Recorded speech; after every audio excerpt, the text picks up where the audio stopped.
Chris, if you look at Monday Night Football and the late debacle, you also tack on Juan Soto leaving the New York Yankees for the New York Mets and the LA Lakers losing 7 of their last 10 games. It's rough out here for Cowboys fans. I see what you did right there, but at least Cowboys fans get the chance to cheer for Bill Belichick.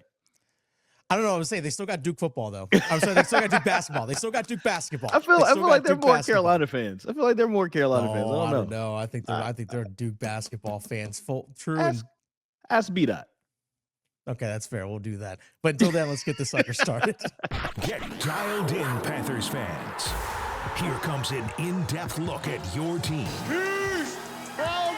Exclusive interviews. Locker room insight. Ready? Let's huddle up. Let's just do it, okay? For Panthers Playbook, driven by Carolina Ford dealers. Here are your hosts, Dennis Cox and Chris Lea. Welcome back to another episode of Panthers Playbook. That's Chris Lea, Dennis Cox here with you. By the way, leave your thoughts here in the comments section about the biggest needs this offseason for the Carolina Panthers, because we're going to dive into that a little bit here today on this episode of Panthers Playbook, sponsored by our friends over at Carolina Ford Dealers. With a Ford F-150 on your team, it's game on, so your Carolina Ford dealer today. Chris, we got the news on Monday. Jonathon Brooks re-tears his ACL in his right knee. Same ACL that he tore last season at Texas, basically a year ago. It was in November of last year. Takes him about roughly a year to come back and actually play. Yeah. Re-tears the ACL in his right knee. And it just had me thinking, the plan, I'm sure, when they drafted him was to obviously have the running back combination of Chuba Hubbard and Jonathon Brooks, especially when they signed Brooks to the contract extension. That was your plan going forward. I know that he could still recover from this, but if it takes him even just, again, a year to come back, you're still only looking at maybe the back half of the season, and you just don't know what you're getting. I think this does change in some way, shape, or form the offseason plans for Dan Morgan and Dave Canales. Absolutely does. First off, before I talk about that, I just want to send my well wishes and thoughts to Jonathon Brooks. Yeah. That's got to be tough to, have your college career cut short because of that injury, but then also get drafted and you're looking so forward to playing, and you only get in for 3 games and your first carry of your 3rd game in the NFL ever, non-contact, you just go down. And you could tell that the Panthers were starting to set up some really cool things with him and Chuba Hubbard in the back field together. Things that we hadn't seen, at least not to my knowledge, with him and with Chuba and Miles Sanders, which lets you know and shows you the faith that they have in him as a running back and his ability. But yeah, the offseason probably is going to look a little bit different. I saw somebody put on Twitter something to the effect of, like, now you have to think about whether you want to get a pass rusher or Ashton Genty. I don't think you go that far. I don't think you draft Ashton Genty, but it does make you think, though, if you're somewhere through the draft and there's a running back that has very high value, and if you're just going to go with the idea of best available, it is something to potentially think about. Now, I think that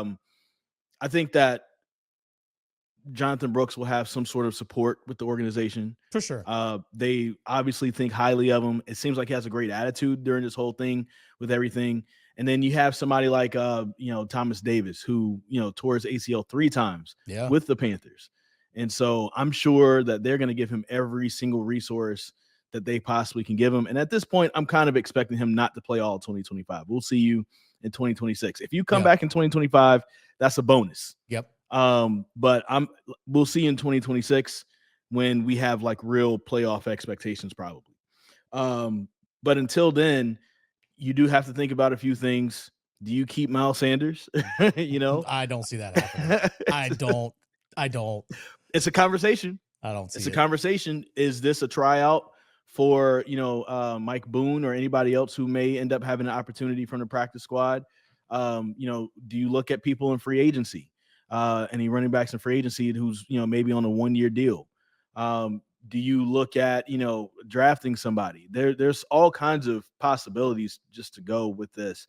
And unfortunately, this is a position where you thought it was going to be taken care of with these 2 guys. And now you have to put more resources towards that. And so it makes you wonder what's going to be sacrificed offensively or defensively to make sure you have the right backup options at running back. My guess is if they do add something, like you said, free agency, something that you don't have to spend a lot of money on, or you might go probably day 3 in the draft, is my guess, because that's super cost effective. Because you look at what Miles Sanders is going to cost you this upcoming year for the Carolina Panthers, is that you could save roughly, because his salary cap hit is $8.1 million. If you release him, his dead cap hit is just 2.95. So essentially you're saving $5.2 million by letting Miles Sanders go. To me, that's the starting safety that you still need, because Xavier Woods, Jordan Fuller, both set to be free agents. I don't see either of those guys coming back. Like, that's a starting safety for me, in my mind, or at least the money going towards it. So I could see day 3 draft pick, but they still need to have some sort of insurance now at the running back position. You and I have already talked in the past before, even with Xavier Legette, even with his drops. By the way, Mike Kay of the Charlotte Observer wrote a really good piece today, or I'd say Wednesday, about the drops and the drop percentage of Xavier Legette, comparing him to other guys in the NFL. Like Amari Cooper had a 20% drop rate as a rookie in 2015.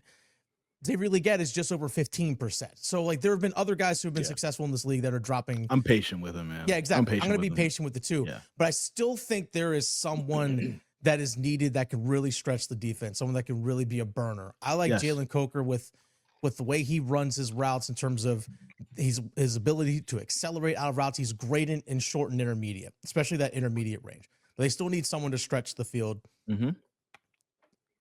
Tommy Tremble's contract is up after the season.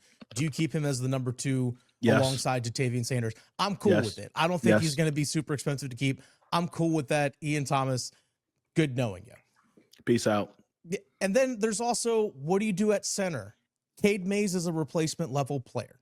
He's doing okay, but he's a replacement level player.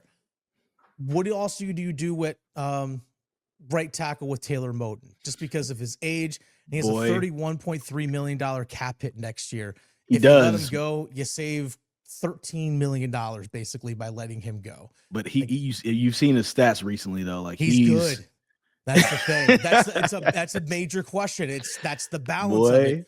Do you draft someone to be, or sign a cheaper free agent option? So there's a lot of different things, and then defense needs a ton of work. But the Jonathon Brooks injury really, I think, does impact the approach this offseason. And this is going to be an offseason where there's going to be a lot of attention paid to defense. And so, is replacing Jonathon Brooks for 2025, is that the difference? You brought up safety earlier. Is that a difference between getting another linebacker, another, defensive lineman, or edge, something, what I'm saying? Or edge rusher, which I would assume that you would do that in the draft. And maybe a couple guys, here or there. But if you address that in the draft, I would assume they're going to still try to give DJ Johnson a chance, and he'll be a backup level guy. And maybe somebody like a Thomas Nkoum or whatever returns with DJ Wanham, as long as you have somebody that you've drafted on the other end. And we'll see what happens with Jadeveon and Clowney. But that's it. There's going to be a lot of questions with that. But I do think that the Panthers either way are in a really good position because, we mentioned this, few episodes before, 9 draft picks. So, maybe I don't think they were going to ever do the whole Matt Rule first year thing where they go 100% defense on that. But now, maybe you go 5 or 6 of those picks on defense and then 3 or 4 on offense to help bolster that up. And that maybe includes a running back. So the good thing with the Panthers is there's a lot of room to work with. They have a cap specialist. They have a good budding GM. And it feels like things are just headed in the right direction for them in general. So, and you talk about their draft, like you said, 9 draft picks, their own first, which right now is looking like a top 5 pick. You have the Rams second rounder, which is looking like it's going to be in the middle part of the second. Their own third, their own fourth, which should be high picks. And then obviously the Dallas Cowboys coming in this weekend. They have their 4th round pick. Thanks to Jonathon Mingo. Jonathon Mingo revenge game this weekend, Chris.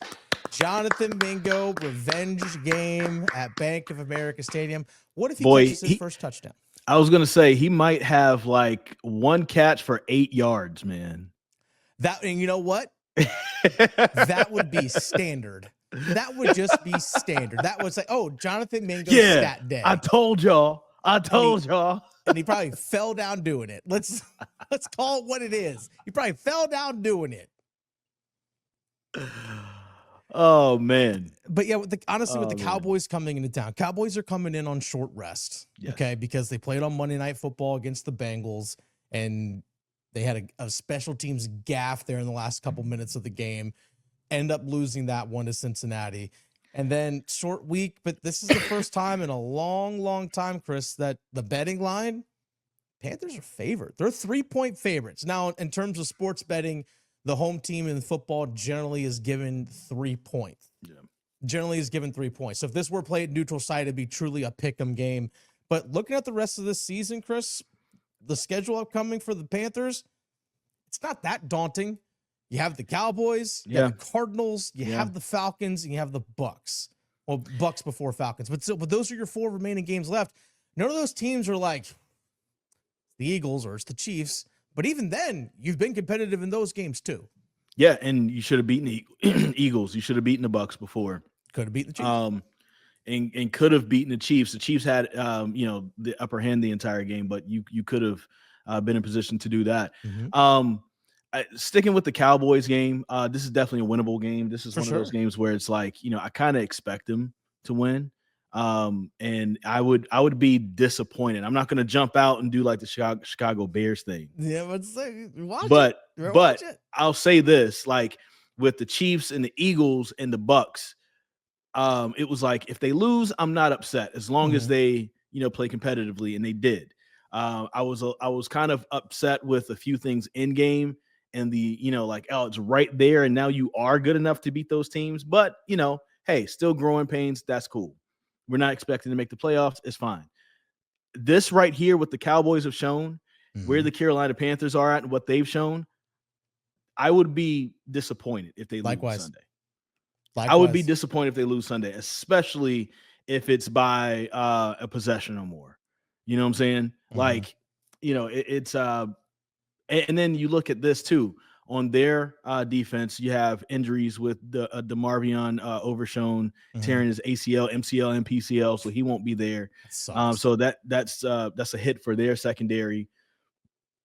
Cowboys' running game hasn't really been good this season, and so far, honestly, that's been what has taken the Carolina Panthers defense back, is other teams running on you and then opening up the passing lanes. So now, if you don't let Zeke Elliott or whoever else they have running the ball, Turpin, to go crazy, you should be fine. Honestly, you really should be fine in controlling this game. And they have a backup quarterback in Cooper Rush that Bryce is a lot better. Bryce is better than Cooper Rush. Bryce is a lot better.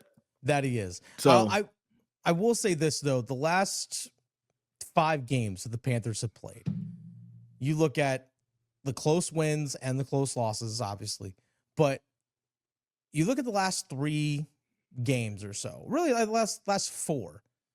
In overtime, you had to have a game-winning field goal. Granted, your defense calls a turnover. You just had to make sure that you had the ball in the right spot, didn't turn over to win that game, which you did. But against the Chiefs, you had a 2-minute drive that tied the game for you late in the game. Against the Bucks, you had a late game drive that put you ahead. Against the Eagles, you had a late game drive that, if Xavier Legette holds onto the ball, puts you in the lead and might win you the game. These are live in-game reps that you can't replicate in the preseason. You can't replicate in practice.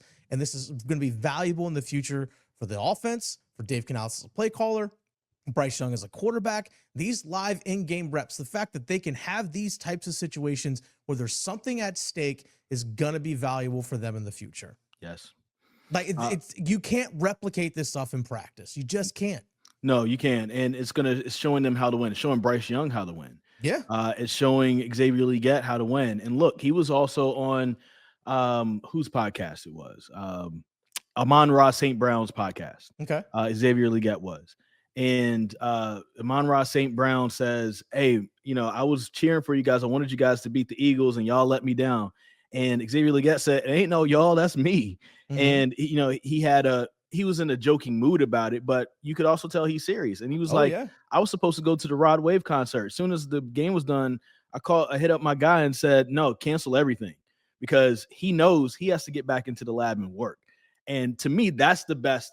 Look, I don't expect you to be perfect at all, but I do want to see some dog in you, where hey, if you get me, if I mess up, okay, I'm gonna go back and work.